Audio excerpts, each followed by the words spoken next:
everyone, and welcome to our workshop today. We're super excited that you're joining us here today for this very awesome topic that our friend John is going to be bringing today. We just finished up our Spanish version, and it was a really popular topic. We had a lot of questions and a lot of great information that was very valuable. And we're really excited that we're going to be bringing this same topic to you in English. On behalf of Ideal CDC and SBDBA, we want to welcome all the leaders, all the pastors, and all our business owners that are watching.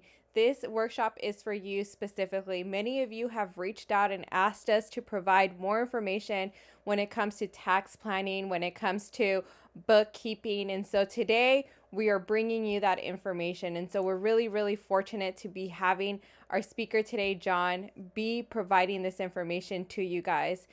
Before we get started and before I hand it off, I just want to share that if you have any comments, if you have any questions regarding today's topic, please let us know in the chat down below. We'll be monitoring that throughout this presentation, and at the end, we'll take about 10, 15 minutes, 20 minutes perhaps to answer some of your questions on the topic.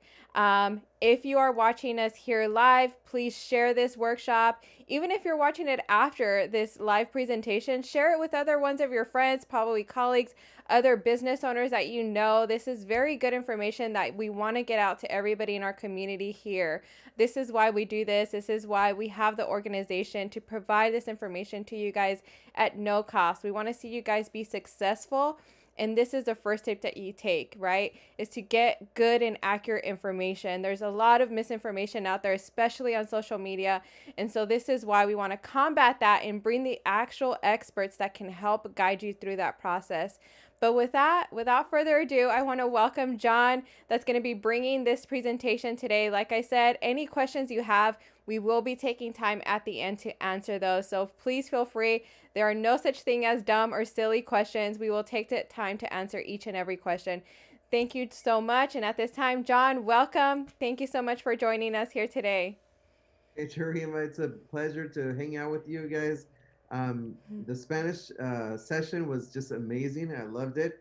Everybody was so participating with all Yeah. these just it's a world of information.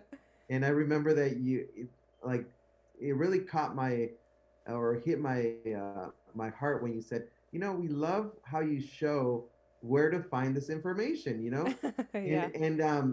I can only tell you that what I have learned in taxation, and I've been doing this for 19 years. What Mm. I have learned, you need to know where to go. Yeah. There's a sea of information there. I mean, literally, look at the sea. I mean, it's an abundance of information, and sometimes you can get lost. Even though you might have Google right by your side, sometimes it's not the first choice of the selection, right, of the search engine, Yeah. right?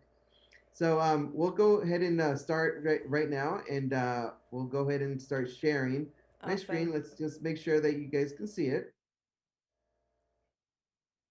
All right. Yes, we can see it. Excellent, excellent. My name is John Ismerio. I'm an MBA. I graduated from the University of California, Riverside, back in 2000. I did an internship with an accountant back in from 2000 to 2002. In 2002, I opened up my own office in the city of Burbank, California, and I called it Is Tax Pro. Actually, Is Tax is the last two letters of my last name. My last name is Ismerio. Tax, because obviously I have to do taxes all day long. Maybe I shouldn't say I have to. It's what I have chosen to do in my lifetime, and in my professional uh, area of expertise. And and pro because my profession is a profession. It's a professional service. So is tax pro made sense to me, and that's what we named it. And I've been featured in. Did I put this in Spanish? Oh my goodness. Okay, so I'll translate this for you. I've been featured in different television shows, news shows, like Univision, Channel 34, Channel 67, TV Estrella. I have done a lot of work for nonprofit organizations, allowing for small businesses to understand what the importance of QuickBooks, income taxes, and how all that relates. Because to be honest with you, QuickBooks, income taxes, it could be very complicated, and we try to make it as edible as possible. It's some of this stuff um, takes years to master, but we will try to make it as easy to understand as possible. We've devoted our time to helping out nonprofit organizations such as NEW, now with your organization, Instituto de Avance Latino, and um, and also SBDC, so many organizations. I'm bilingual, 100% bilingual. I am able to help out business owners, especially in the importation exportation business, because one of my first clients back to almost 20 years ago happened to be in the importation exportation business in the fashion district in downtown Los Angeles. So I became very close to the importation exportation businesses, and to this day we still service them. I have moved on to um, uh, helping out contractors, helping out the restaurant industries, and of course the Hollywood industry, because we are here in the city of Burbank, California. There's a lot of Hollywood. I know it's pretty much closed right now with the pandemic and all, but we have been trying to help them out throughout the years. Holy cow! I think this in Spanish. I don't think I turned it. Okay, so let's just. It's okay. It's cool. We will work this out. Even though it's in Spanish, it basically states that we want to understand how we're going to get ready for those income taxes. Sometimes you may only have something as simple as a W 2. Sometimes you may have a Schedule C, an 1120S, corporation, K1s, blah, blah, blah. So we're going to put all this together, trying to make this as simple as possible to understand. And here we go. All right. So one of the basic fundamental things that we have to take care of when it comes to income taxes is to understand what your how to put your name, your address, your current address. Sometimes clients move from one apartment to the other, or from one house to the other, so you want to make sure your address is always up to date. Make sure your name actually matches what the IRS has in their system. And remember, the IRS gets all their information from the Social Security Administration, the SSA. Social Security Administration are the ones that provide all the information to the IRS, and from there on, the IRS starts, taxing everybody.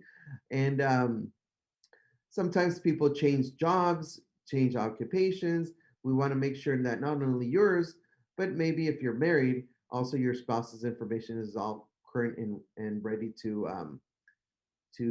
declare in the income tax.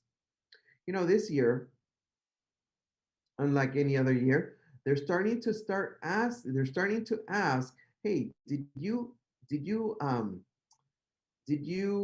buy buy Bitcoin, virtual currency? Did you sell? Did you Because even though Bitcoin is a global currency, the IRS, in the IRS law, it does state that all worldwide income is taxable. I don't know if you know this. So even if you have income coming from a different country, it is worldwide income. So that means that if you paid income tax in that country, if you paid their income tax, that's good. But if we charge income tax above their income tax, then you would still owe the IRS money for any transactions of selling or buying Bitcoin, or other transactions like renting a house. Maybe you have a house in a different country and you have rental income. So there's different forms. Those are called foreign income forms that that are placed inside of your 1040. Okay. All right. So another thing, super basic, we need to understand what filing status we have. Are we single? Are we married filing jointly? Or if we're married, are we married filing separately? Listen to this. Married filing separately basically means it doesn't mean what you think it means. Married filing separately means that you're married, however, your income taxes or your income tax results, you like to keep those separate from your spouse because perhaps your spouse owes the IRS hundreds or thousands or tens of thousands of dollars, and you want to take care of your income taxes and not have that affect you, so you can file married filing separately. There's also another filing status called HH, head of household, and also widower. So if you need to know more information on that, there is a publication called Publication 17, and that publication is awesome. Publication 17 is updated every year to keep up with the tax laws. This year, unlike any other year, there's been a lot of changes, and so I recommend that if you have any questions, don't ask your cousin, your best friend, the guy that mows your lawn. No, let's do some research. And Publication 17 is a great um, starting point. Okay, that is not the only publication that they have. They have several other publications that give you more focused answers, but that's a good starting point. Publication 17. All right, so let's move on to the next slide. All right, so it's important also to have the information current, make sure that your dependent information makes sense. Maybe if you have an adult child that is done with school, university, they are now working on their own, it's most likely that they're no longer going to be your dependent. However, if they are up to 23 years old, they can still be your dependent so long as they're a student at the university or college, and they have student expenses and so on and so forth. All right. Of course, we need to make sure that your dependents, uh, let's say, you know, a lot of people don't know this, but the IRS actually considers a child to be 16 and under. Listen to this. A child is technically 16 and under. That means if they are 17 during that tax year, they're considered an adult. So you will no longer receive a child tax credit for that child that is now 17 years old. So 16 is the last year that they are children within the IRS or in the eyes of the IRS. Also, a child is considered a child that may have the need of receiving child care, such as babysitting or um, care from the summer camps. Back in the days when kids went to summer camp. I know that seems like such a far away concept, but hopefully one day we'll get back to that. Maybe even this summer, we'll see. So it looks like that summer camp is also deductible. Winter camps are deductible, and of course, babysitting, but they have to be 12 and under. So you must make sure that they're 12 and under to deduct those expenses, okay? Very important. All right, let's see if there's anything else. Okay, looks good. I'm just scanning. All right, so we go to the next area here. Important I guess the most important part of this is to make sure that you understand that this year, unlike any other year, there has been assistance from the federal government. As you know, if you were within income range back in 2019 of up, I think it was, between $75,000 to $99,000, you would get a stimulus payment. And there were two stimulus payments. There was one in um, in the month of April, yes, April 2020. That was the first stimulus payment. That was $1,200 per adult, assuming that you're married. Now you have $2,400 because it's $1,200 per adult, and each dependent would come in at $500 per um, dependent. Now, as soon as December turned around or rolled around, there was a second stimulus program, and um, and that was $600 per person, and um, and that was per person, whether you were a dependent or an adult. This year, 2021, there will be a third stimulus that will be $1,400 that will allow an it will allow an adult or a dependent child to receive $1,400.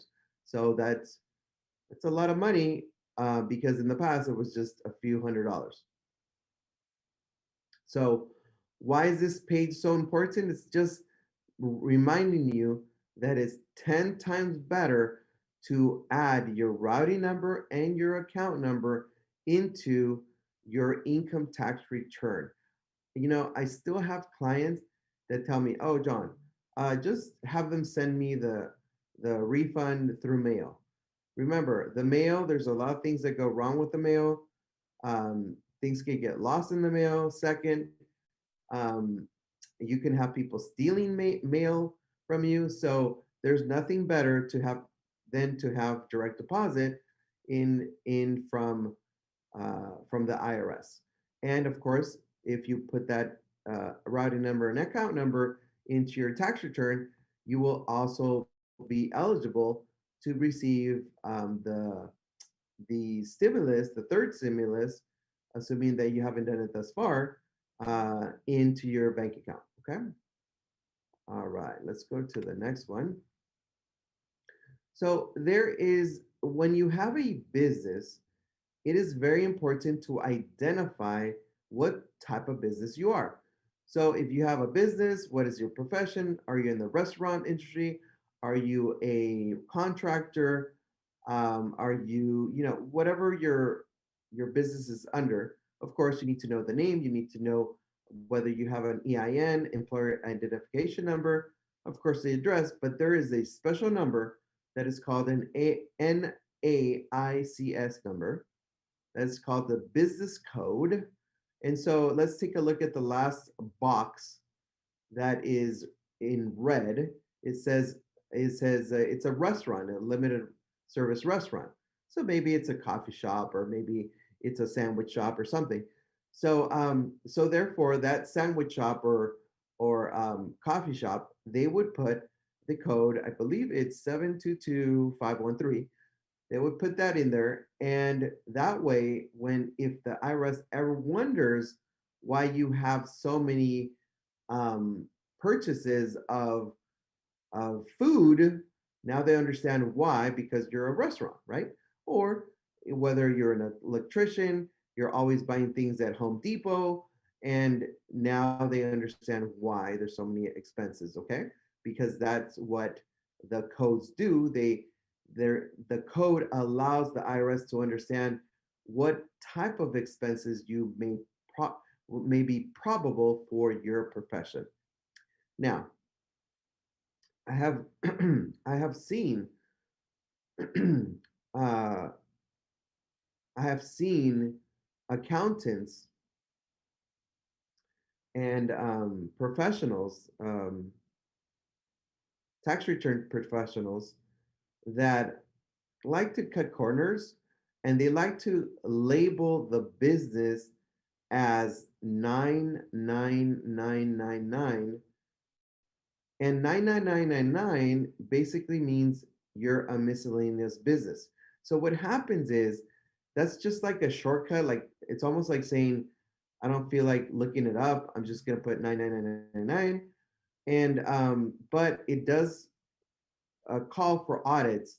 So I would rather you take the time, look it up. There's a website, or if you go on Google, all you have to do is type in business code, and you can look up NAICS and look up who you are and what type of business, and it'll give you your business code. All right, let's go to the next one. Okay, this is kind of intimidating. There's a lot of things going on here, but I'll try to break this down. So 1099 INT, 1099 INT is anytime you have interest from bank accounts or from savings accounts, CD accounts that your money earns interest, so that is taxable. So that you may receive a 1099 if it's above $10. Another one is called 1099 DIVs. 1099 DIV is when you receive dividends from the company that you invested in. So if you have dividends, you receive a 1099B. This 2020, I have never seen so many clients come into my office this tax season with something that's called a 1099B, B like boy. So 1099B, what that means is that there is a brokerage like E-Trade, Ameritrade, there's so many, Robinhood, right? Robinhood. Those are online type of um, brokerages where you may purchase a stock and maybe hold it for long term, or just sell it maybe 2 3 days later, or maybe even a few seconds later if you're a day trader. And anyways, you'll receive a 1099B. So those are for all people that buy stocks. Okay, very important. This year, because of the pandemic, there is a forgiveness on a 1099R. So 1099Rs are actually the retirement. So if you have a 401k, 403b, any type of retirement that issues out a 1099R, if you actually um, took from that 1099R, if you cast it out, unlike any other year, the 10% penalty is now waived. So super cool. You no longer have to pay the 10% because of the pandemic, and as long as you can prove that because of the pandemic you were you just needed to cash out on it. So of course you will pay tax, and but you won't have to worry about the penalty, the 10% penalty. All right. So the next one is K1. The K1 is whenever somebody has a corporation, like an S corporation, if somebody has a partnership. And so K1 is basically kind of rolls in to a 1040, and it says this is how much your piece of the pie was of your corporation or your partnership, and you're able to include that as passive income in your Schedule E on the second page, to be technical. All right. The next one is your SSA. That is from Social Security benefits. Some of you may receive those type of benefits. And we also have gambling. So anytime you hang out at Las Vegas or any of the casinos here around Southern California or other parts of the nation, you may receive a W-2G for gambling winnings, especially when you receive larger lump sums. A very important form called the 1098T. 1098T is the form when a student, so let's say you have a college student, university student, and they are going to school, they have to pay their tuition. So that is their tuition statement showing how much their tuition was for the year. Remember that 1098T is subtracted from any scholarships. So let's take a very basic example. Let's say that the total tuition was $10,000 for the year 2020. However, however, they received help from the scholarships. They received $8,000. So what the IRS is saying is, well, listen, you received 8,000. However, your school was 10,000. So your actual expense out of pocket was $10,000. 10,000 minus 8,000 is $2,000. That's what I meant to say. So it's your actual expense would only be $2,000. So make sure you understand how to read that 1098. If you don't know, make sure you ask your accountant, and make sure that that's taken into consideration. Also, something I didn't mention to the first crowd that we had the pleasure of helping out with taxation and everything in Spanish. I forgot to say that besides the 1098, the other eligible uh, deductions that you can take are um, books and items that are listed inside the syllabus of the class. So, for instance, if the syllabus of your class stated, because of the pandemic, stated you must have fast internet, uh, fast internet connection, you must purchase this membership, you have to do this, you have to do that, then all those things besides your books would be a deduction, right? Up to $4,000. It's a really strong deduction. Okay, I want you to take advantage of that. If you have university students, or maybe you are the university student, and this is only for university students that are obtaining their bachelor's degree. When you're doing your master's degree or doctorate's degree, you're looking at something that's called, I believe it's called continuing education, and or lifetime education credit. I think that's what it's called. But it's a deduction up to $2,000, and so it's still really helpful. It'll help them out for sure.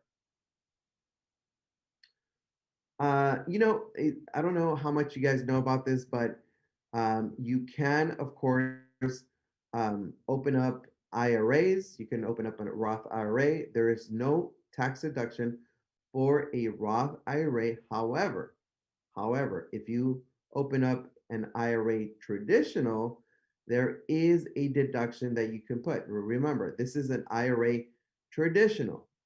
It cannot be an IRA Roth. IRA traditionals will help you get a higher refund or pay less on your income taxes, on your income tax bill. So very important to double check how much you're perhaps owing. And let's say you owe $1,000, and you say, you know what, I don't feel like paying $1,000. So what I'm going to do is I'm going to go to my local bank. I'm going to open up an IRA traditional, and so long as I open it up before the 15th of April, yes, of April this year, then I can deduct up to $6,000 or $7,000, depending what age you are, and it perhaps can wipe out my tax due, and maybe even get a little refund. All right. So then we have, of course, your mortgage interest, your 1098, and maybe you have property taxes. Maybe you refinanced your home. Maybe you're paying PMI, your mortgage insurance premiums, and all those things are deductible. Don't forget about those donations. By the way, this year, unlike any other year, if you cannot deduct, itemized deduct, because you're lower than the threshold. The threshold is more or less $12,000 and some change for singles, and $24,000 and some change. I don't know the exact amount. Every year it changes. So $12,000 and some change, or $12,000 if you're married, or $24,000 if you're married. Um, then you can actually still deduct donations up to $300, and that can be done on your 1040 above the line. Uh, special expression when you're deducting it before doing any itemized deductions. So take advantage of that, especially if you donate to your local church, to the maybe you took some charitable goods to your local Goodwill or Salvation Army or any of those other nonprofits. Make sure you have a receipt to match up with that donation. And you know what? We're gonna continue because I am seeing that we're at 3:35. Okay. And then, so the next thing is how to get ready for your income taxes for your corporation. So this is only for people that have corporations. So for corporations, make sure that you have all this information handy. Make sure that you know when you started. Sometimes it could be 01/01/2020, or because you started at the beginning of the year, or sometimes maybe you're incorporated um, I don't know, in July or something. And so you have 07/01/2020 through 12/31/2020. Um, and then, of course, you need to know the name of your corporation. You need to know the address, put the appropriate address. Sometimes a lot of clients say, oh, just everything's the same. Everything's the same. Nothing has changed. Believe it or not, even if your accountant or tax preparer says, okay, everything's the same, a good accountant, a good preparer will make sure to double check the accuracy of the information that's being entered, because there's nothing worse than not getting an IRS letter that you would have gotten to your new address had you updated your new address, and now you're not getting these important letters, and all of a sudden you're being garnished, and it becomes a huge problem. So please update all your information. Very important to have like a little cheat sheet. Make sure you have the information on your EIN, when you got incorporated, when the S corporation election was given to you by the IRS. Make sure you have the business code. Is this a final tax return? Is this amended tax return? Make sure you tell the IRS, hey, is it a final tax return? Maybe you're closing down your corporation, or hey, I made a mistake in my earlier submission of my income taxes, my 1120S or one of my business forms. And guess what? I am amending my tax return. Make sure that little X is on there. Okay, very important. The next thing is, it's sometimes the shareholders change. Sometimes the names changes. Sometimes the percentage of the shareholder percentage changes. Maybe the shareholders were only three shareholders, and maybe it was split down the middle. The three would be 33.333% each all the way across. But now you have a majority owner, and now you're at 40%, 30%, 30%, right? And so that's very important to put inside the shareholder percentage so that the K1s are actually accurate. You don't want to have a K1 that's inaccurate and pay unnecessary income tax, or pay too less of an income tax, because technically that income tax is incorrect. So make sure that you double check with your accountant that everything is set and organized. All right. So the next thing is, it's very important to have not only your profit and loss, that of course the traditional way of calling a profit and loss is called an income statement. That is the official, I would say, Yeah, just a traditional name. But nowadays, now we just call it P&L, P&L, P&L, profit and loss. But it was once called a income statement, and that's still what it's called. But a P&L or income statement, make sure you have the information on your balance sheet, because all S corporations, all partnerships must include a balance sheet. I don't know how many times I've looked at a brand new client's income tax from the past, and guess what? Yes, they have a profit and loss, but they don't have a balance sheet. Balance sheets are cause for potential audits. So please make sure you have a balance sheet. Make sure that you know your beginning inventory, if in case you do have inventory that you sell, or um, make sure that you understand what the labor costs and the purchases, and make sure that you have payroll for the officers, the shareholders, the officers that are working cannot be working for free. They must be paid by the corporation, and the corporation. See what? Okay, let's take a little breather. Let's breathe here. Let's breathe. A corporation is a corporation because there's people working for the corporation. Therefore, whatever happens to the corporation happens to the corporation. There's a big wall between the corporation and the individual. That's why you've heard, and it is true, that anything that happens in the corporation affects the corporation. Anything that is in the personal side, like cars, houses, and personal items, don't get commingled in any potential lawsuit or any of that type of situation. So, but in order for that to happen,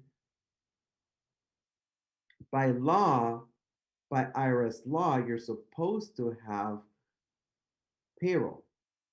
So if you have a corporation, S corporation, all S corporations must have payroll at least for one of the, actually, for all the officers, assuming that most corporations are owned by just one officer, that one officer should have payroll for him or herself. Very important. I can't tell you how many people have come into my office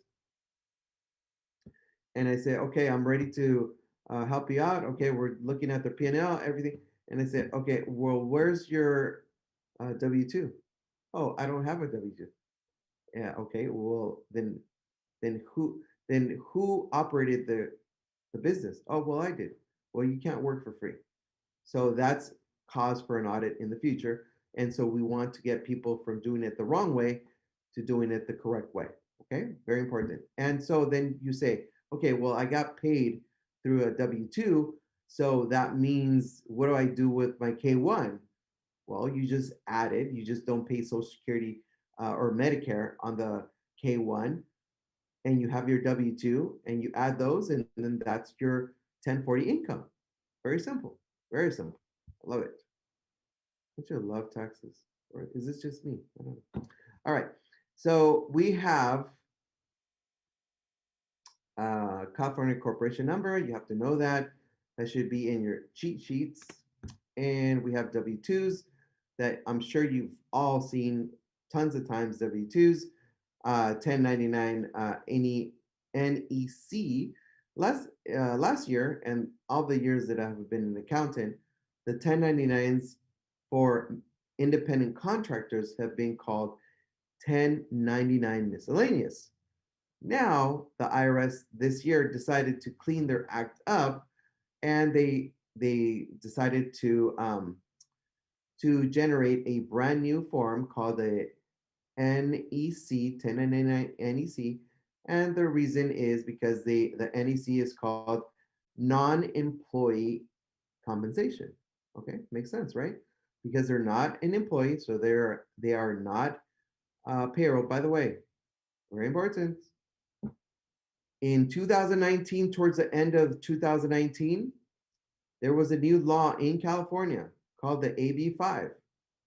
If you don't know what an AB5 is and you have independent contractors and you issue out 1099 NEIC or NECs, you might want to take a look at what the law is because it is highly an area of audits. If you're just 1099ing everybody that you give money to, um, there's three tests. I'm not going to get into those three tests. Remember, AB5 got approved by the Senate of California back in 2019. I think it was September of 2019.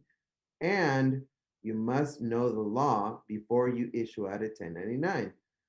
I'm sure you heard about it. Ubers, the Lyfts, and all those companies that do the ride share or even food delivery, uh, they've been at it back and forth. Anyways, I don't want to get into the politics, but it's very important to understand what the AB5 is, especially if you issue out 1099 NECs. Lastly, we have a 1099Ks. Oh, by the way, I forgot to tell you, if you have any questions, I'm going to leave about, I don't know, about 15 minutes of question and answer. So please start typing out all your questions in the little chat area. And then from there, um, we will be able to answer those questions or get to as many as we can. And so don't forget, write your questions down and hopefully we'll answer your question. Then we have a 1099K. 1099Ks are the ones issued. Okay, let me move our pictures out of the way. And the 1099Ks, to be honest with you, they're actually called payment card and third party network transactions. Holy moly. Long title there. You know what it means? It's basically your Square, your Clover, or your merchant account service provider that receives income on your behalf because somebody swiped their card. Well, back in the days when we used to swipe it, now everybody's just typing their information into on their online orders, right? So, anyways, very important that we add that to your income, or you consider it because it is important to put into your income tax, whether it's a Schedule C, line one, or whether it is your gross income from 1120S, or even your gross income from your 1065. Very important to make sure that that's added. Now remember, when I said added, that income should already be in your QuickBooks, assuming you have QuickBooks or your bookkeeping software, and make sure that's not double counted. Because I've had clients that tell me, okay, John, here's my QuickBooks. It is $100,000, and hey, John, but I received this 1099K, and it says $20,000. Yes, it does say $20,000 because that's what you received from merchant services, but that should already be within your from your gross income within your QuickBooks or your bookkeeping software. So just make sure you don't double count it, okay? We don't want to pay extra tax. All right, so then we have a balance sheet. Important to have a balance sheet. Remember, the requirement for a balance sheet is for 1065s. 1065s are partnerships and also 1120Ss, which are S corporations and also C corporations. C corporations are corporations that are large corporations, and they will also require a balance sheet. Very important to have that, and QuickBooks will have that uh, report within your report list. And of course, we have a profit and loss. We have your total income. We have perhaps you may have COGS, cost of goods sold, COGS, cost of goods sold. You might have COGS. You might have expenses such as uh, auto expense, rent, utilities, and so on and so forth. And after that, you have your net profit, and that's what you put in your bottom line number, and that's what you pay taxes on. So at this point, I have I have expressed as basic information as I possibly can to make it more manageable. You're able to digest it a little bit more. If you have questions, just go ahead and drop them in that chat area. And I'm an accountant. I've been doing this for nearly 20 years. I don't ask to be paid for these services. So I donate, this is my time donated. I should actually be doing income taxes right now, corporate taxes, because corporate taxes are due in 2 weeks. But instead, I am here helping you out to better understand your income tax scenario. So if I have helped you out in any which way, and you said, you know what, John, you had something good to say, please drop a review on Yelp. There's my review information. Just look me up as Is Tax Pro, and or Google reviews. That would be very helpful. Or even Facebook. Facebook has some reviews in there, and that would be very helpful. Thank you so much for your time. I am gonna stick around and hopefully answer your questions. Um, we're ready for the questions. Awesome. Thank you so much, John. And I just want to reiterate that if you guys have any feedback, please provide that. We always want to make sure that we're providing very valuable information to you all, but also it lets us know if this presentation is of value to you.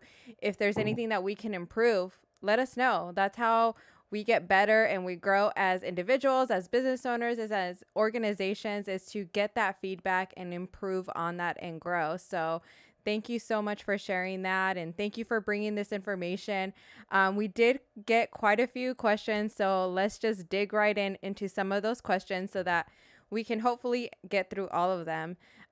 So the first one is, do I need to pay taxes on my unemployment that I received last year in 2020? Yes, yes, yes. Great question. I love it. So you're not gonna like my answer, but but I think you know where I'm going. Okay, let me get out of this window. Let's see if it.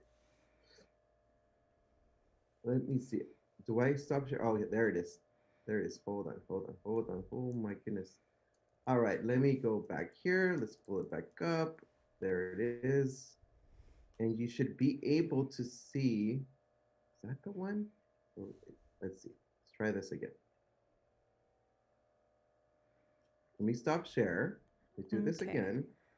Let me go to share screen. Yes. Let me go to Google. Okay, good. No worries.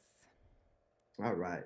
So, oh, by the way, I just closed what I had a whole bunch of tabs open ready to help you out, so I'm gonna have to type them out. But anyways, yes. So there is something that's called. Holy cow! Where did it go? Where did it go? Maybe check your history or your Where did no? mouse. What in the world's going on? Let's see. Let's see. Let's try this again. Let me try this again. Don't worry. But while we're getting that figured out, if you have any questions, let us know down below in the comments and we'll be reading those throughout this presentation. So thank you so much for your patience with that. And we will get those questions answered for you guys. We're really excited that John is here joining us, a tax expert, to answer these very important questions. Looks like we're back. All right. Sorry about that. Here we go. No worries. I've never had a technical difficulty. I guess there's always a first time. There's All always a right. first. So let's rock and roll. So 2020 tax return 1040. So there is an area. Let's take a look here. Let's see if it shows it in here. There is a, it's called Schedule 1. Oh, doesn't show. So there is a Schedule 1. I'm wondering if they have it. a 1040 Schedule 1, because that's what it's called. Schedule 1. So many darn schedules. It's out of control. Okay, let's see. Oh, there it is. Yes, found it. All right. So, by the way, how did I look it up? I just typed 1040 Schedule 1. And then as soon as I see that, boom, click onto this. And now I'm going to blow it up a little bit. Hopefully help you out there. And there is a number 7 on part 1 that says, hey, how much did you make in unemployment? And one of the tips that I will give your community is that when you qualify for unemployment, make sure you elect to have some withheld, some money withheld. So many clients come to me and they have zero withheld or withholdings, zero. So we don't want that. We want to contribute. You did get unemployment because you will be taxed and you're not going to be too happy once you get the tax bill. So make sure it is taxable to answer your question. Hopefully that helps. That helps. And yes, I know a lot of people last year they wanted to get all the unemployment, but I hope those people save some funds because the last thing you want is to have a massive tax bill to deal with. But yes, that definitely helped. Another question is, at what age do I need to stop claiming my children as dependents? Oh, sure. I'm gonna stop sharing here because that we can just talk about it here. So when you have a children, uh, if your children are making enough to sustain themselves, to be able to rent a house, to be able to pay rent, uh, pay for their gas, pay for their living expenses. If you paid more than 50%, then they are a a dependent, even if they're older than your average 23, 24 years old. However, if they if their income exceeds your help, maybe you just help them out with $1,000. Maybe you help them out with maybe a few $100. That's they are technically there, even though they live in your home, they have to do their own income tax. So generally speaking, a child that is in the university or college will probably stop being a a dependent at 23 years old. 23. Now, if they've never gone to college, it's most likely that they're already living on their own and taking care of their own issues and their own financial matters. So most likely they're no longer your dependent. So to get the best answer, speak to your accountant and hopefully they can answer your question about that. Okay, or you could just call us. Awesome. Thank you. Are there any tax benefits to working from home, especially last year as I transitioned my business to virtual and moved everything to my home base? So I heard business in there. Didn't you say business? Yes, moved my Yes. business. Yes, business. I love that. I love business. Why? Because I'm an accountant. I've been a business accountant forever. And now I want to show you this. Yes, yes, yes. All right. So the pandemic, ladies and gentlemen, pandemic. Yes. Well, first of all, I want to make sure that you understand my excitement. My excitement is because I'm excited about taxes. That I guess that's how I was born. I was born to do this. But I'm not excited of what has happened to our world. So um, I'm very it touches my heart to know that more than half a million people have lost their lives due to this pandemic. But hopefully, we will all learn as a community, as a world, and hopefully this will be a better place. After we go through all this. But whoever has lost somebody, my condolences. Now, going back to taxes. So, taxes, when you have a business, when you have an income tax scenario where you have a doing business as, so you have a Schedule C, assuming that you have a Schedule C. And by the way, LLCs, single member LLCs, also use a Schedule C. Let me say that again. LLCs that are single member LLCs also use a Schedule C. On the California side, use something that's called the 568. Okay, if you forget about this, talk to your accountant and they'll clarify this with you. So now, let me get to the nitty gritty. So yes, you have your income. That's part one. Part two, yes, you have expenses, blah, blah, blah. But there is a special area called number 30. Check this out. So it says expenses for business use of your home. Unlike any other year, most people have been stuck at home. So this is the time to expense as much as you can of your home office. Now remember, a home office is an office that is exclusive to your business. That means there's no toys in your on your desk. There isn't laundry in the same room. This office, assuming there's a bedroom, this bedroom or this room, maybe it's 10 by 10, 10 by 12, 14 by 14, whatever the size may be. So let's say it's 10 by 10, basic math, that would be 100 square feet. And assuming you live in a 1,000 square foot home, just to make math easier, maybe some of you live in a lot bigger homes, but just to make math easier, now you're looking at basically 10%, right?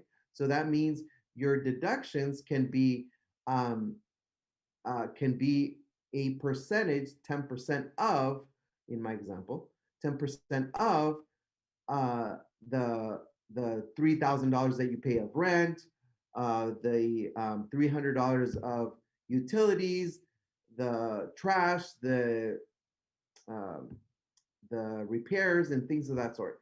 So um, it is very important. Let me see. Oh, there it is. So it's very important to understand this form. Check this out. It's called an 8829. Let's check this out. 8829. So 8829. All right. We tap into this. We click on this. We maximize this. Load up here for you. All right. So again, the information states that it's asking you, how big is your total home? How much of the space did you use for your business? Boom, you put it in there. And how much percentage did you use? Well, maybe in my example, it would be 10%. That means that my indirect expenses, which would be my annual, let's say that I paid $2,000 per month in rent. So that would be $24,000, right? So therefore, I go to rent, number 19, and there it is. And then I put here $24,000, right? And maybe I paid utilities. Of course, you would have to pay utilities, but I'm just gonna throw out a number here at you, maybe 3,000 the whole year, right? Not just 1 month, the whole year, because this is an income tax return of 2020, right? So don't forget, it is the whole year. You put that in there, you calculate it, and then there's a special calculation towards the bottom that finally it comes up with a certain number, and that number falls into this little bucket. So let's say that your home office expense came up to $5,000 once you did all the calculations. And remember that usually people don't do this by hand. You use software to help you do this. So I hope this helps. Yeah, yeah. And a second part to that, is it only for homeowners or does that also apply to people who rent? Ooh, you're starting to get technical on me. I love it. I love technical. I love it. I love it. So first I want to tell you that let me just go back. For some reason I lost my, let me go back to my Zoom, see where I am. Where is, over there? Oh, there it is. Okay, perfect. All right. So so now let's go to your technical question. So this was rent, yes or no? This was rent. Yes. However, if you say, hey, John, listen, buddy, I did not rent. I actually own. So then you put it here. You put it where it says mortgage interest. Remember, Mm. when you pay more a mortgage, it's, I'm assuming that you're not only paying your principal, but you're also paying the interest. Mm. As you know, many of you may know that when you have an amortization schedule, you pay more interest during the beginning part of the amortization schedule. So let's say it's 30 years. So maybe the year one, year two, all the way to maybe year 15 is highly condensed with a lot of interest. And then towards the year 16 all the way to year 30, then you're paying um, more principal. And so right here, number 10, you're only supposed to deduct the interest, not the whole mortgage payment. Interest right here, it says interest right there. Mm. And then of course you can put in your real estate taxes right there. And of course, you may have other fees. Maybe you did a repair. You can plop that into there, repair, and maybe you had insurance. Of course, you may have insurance, dump it in there, and now you have a greater deduction. So yes, you can also do not only rent, but also when you own the property. Just that little piece that you're using for your office. I see. Cool. Next question is, if I had to close my business due to COVID, do I still need to file taxes for that business? So a lot of people, that's a frequently asked question. I had to close, so I close and I want to, I don't have to do taxes, right? No, wrong. You have to do taxes. If you close your business, you have to do taxes for assuming you close your business when the pandemic started, which was more or less Marchish, Aprilish. So let's say April 1st, right? Okay. You close. So you actually have to do a Schedule C, which is right up here, which was right up there, here. And then you would do a Schedule C, but you would only do for, let's say it was, let's say your gross income was $10,000 every month. 10,000 every month. Of course, nothing's perfect like that, but in my example, 10,000 every month. And you were open January, February, and March. You actually closed the last day of March or the first day of April. So you only had $30,000. Boom. So you put that in there because that's what you earned during the year 2020, even though you closed your business after the pandemic struck, the whole economic situation. So now, if you close the business the 1st of January, then of course the answer would be you would have nothing, right? Because Yeah. you closed on the 1st. So hopefully that's clear. Yes. Yes. Next question is, do I need to report any retirement withdrawals on my taxes, and do I do that as an individual or as a business owner? Okay, so retirement distributions is an individual, um, it's an individual transaction or something that happened to the individual. Mm-hmm. So that happens inside the 1040. So you must show it inside the 1040. Let me see if this shows. Uh, what is this? Personal income. We lost that page. Um, I think if we just do 1040, let's see if it pops up there. And then we blow it up a little bit. Okay. And let's see if it shows in there. Yep, there it is. Okay. So there is a number for a distributions. So you must show what you took out during the year 2020 and that is placed on 4A IRA distributions. You do have to pay income tax on the full amount. However, you do not pay penalties, the 10% penalty due to the COVID pandemic. Mm. Okay, hope that answers. Yeah. Yeah, no, that definitely answers. And there's another question that's kind of related to that. And this person is asking, if I cash out my 401k, does it have to be reported on my tax? For example, $3,000, or if I cash out my 401k for an emergency, do I need to report that on my taxes? So the minute you cash out is the minute that you're gonna get hit with a 1099-R. Yeah. The 1099-R, I don't know if you all have seen one of these forms. Kind of looks like a W-2, but 1099-R is looks something. Oh, sorry.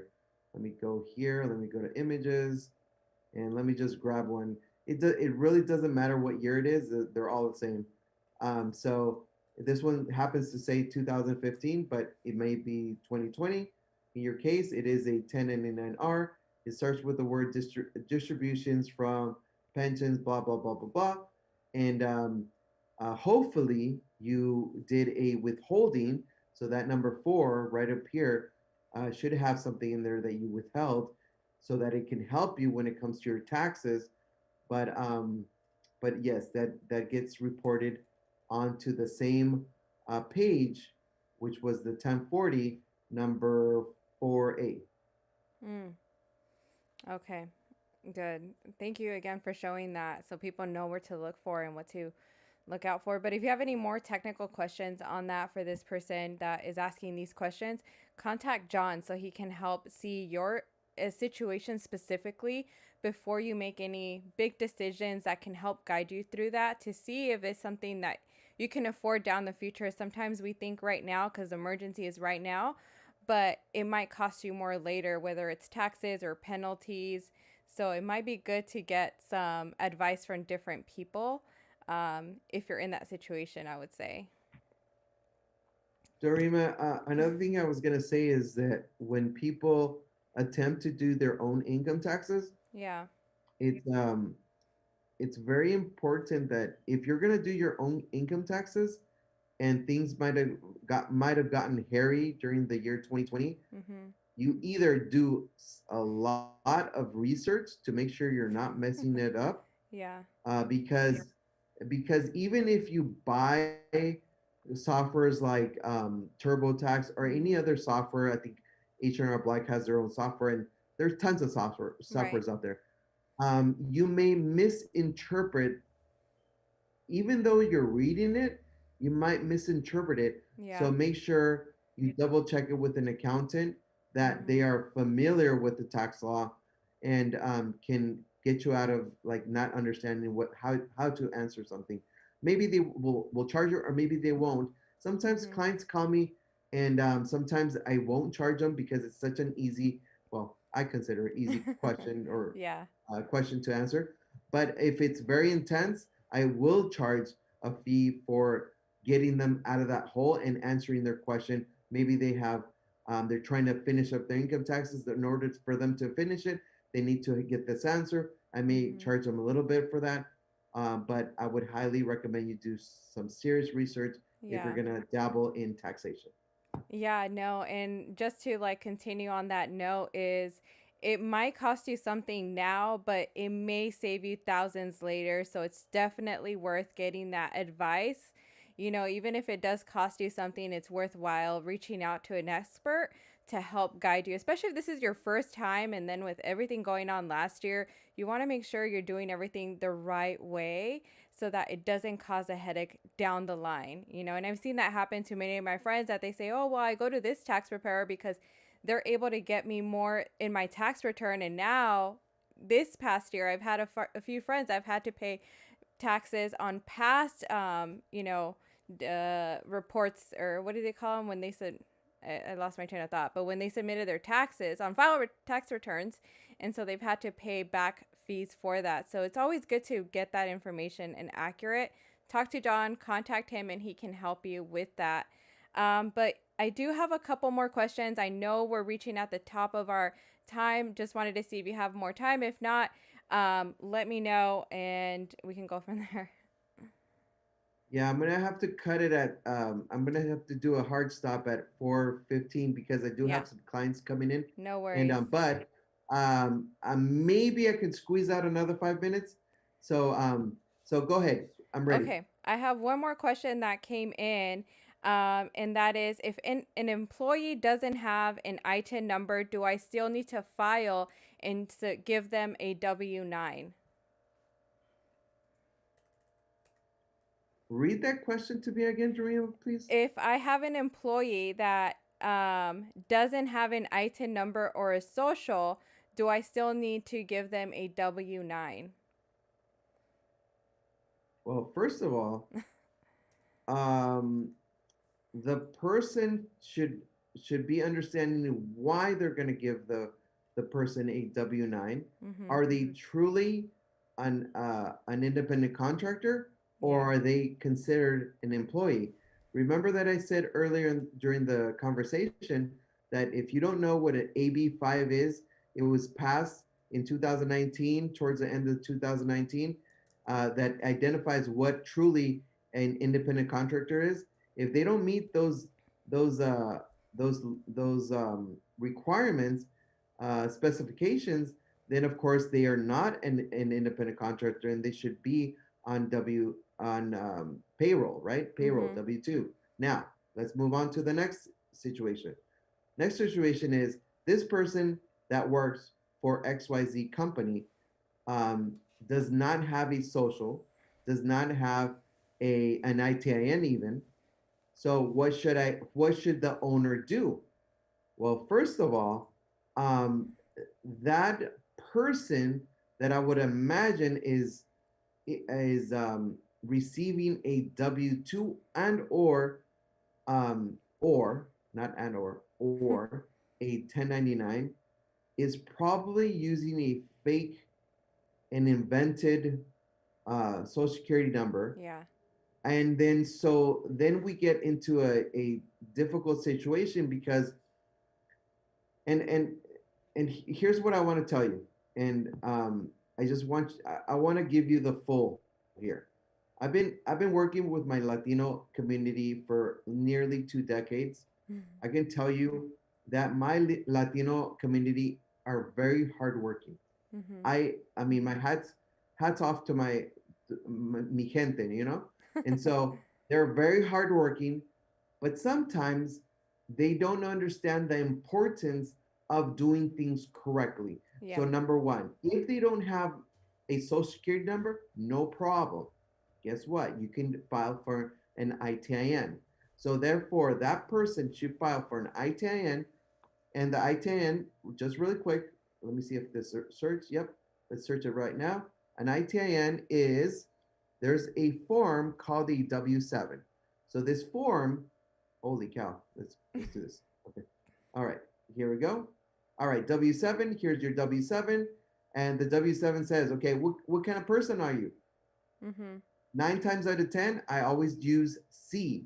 But you have to talk to your accountant. Mm-hmm. Don't say, hey, the accountant John Ismerio told me to choose C. Listen, talk to your accountant, talk Yeah. and find out who you really are or who that person really is. But generally, a lot of my clients that come in, they fit C. They fit C. They are a U.S.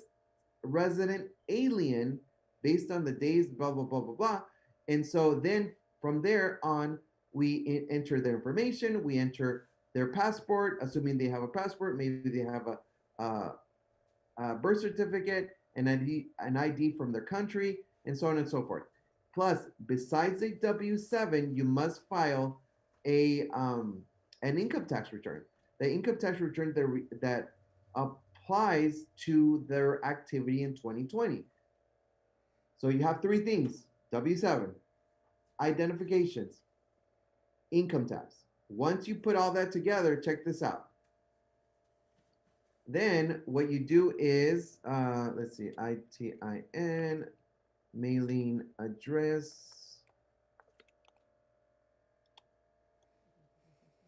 All right, and so then it gets sent to Austin, Texas.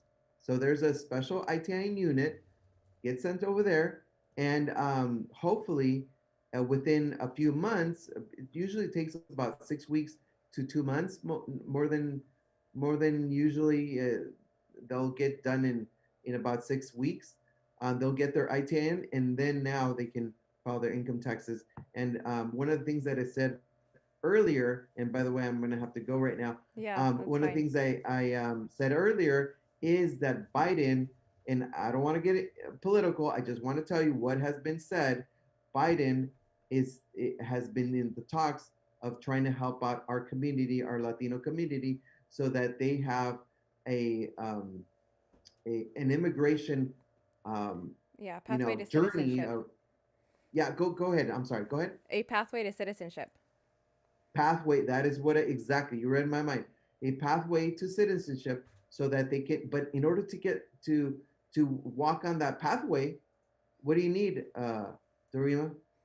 You need your taxes. You need your taxes. Mm-hmm. The minute that person stepped onto the United States and they started working, guess what? They owe taxes. Yeah. They either owe taxes or they must file income taxes. Right. So please, tell all your people that may need this type of number, the ITIN, mm-hmm. To obviously show apply for it, and mm-hmm. it does take a few weeks, but you will get it, or the person will get it. And going back to the question, so all that explanation, because now the owner of the business can place the ITIN and file the 1099 or W-2, depending on what they are, and they can be filed appropriately. Awesome. Well, thank you so much, John. I know you have to go. Feel free to go. We still have a couple announcements we want to make, but feel free to hop off. I know you have amazing clients that you need to serve, and so I thank you so much for your time. We hope to see you in the future. But yeah, thank you so much. Oh, it's my pleasure, and it was my pleasure to be able to help out your community.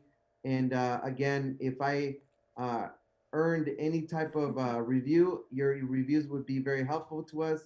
And we'll see you on. Hopefully, you can tell Dorima exactly what type of topics you would like, and yes. Maybe I can elaborate on a certain topic, and hopefully that'll help your community. Okay? Yes, definitely. Thank you so much, and best of luck during this tax season. I know we'll be in touch, but thank you so much for joining us.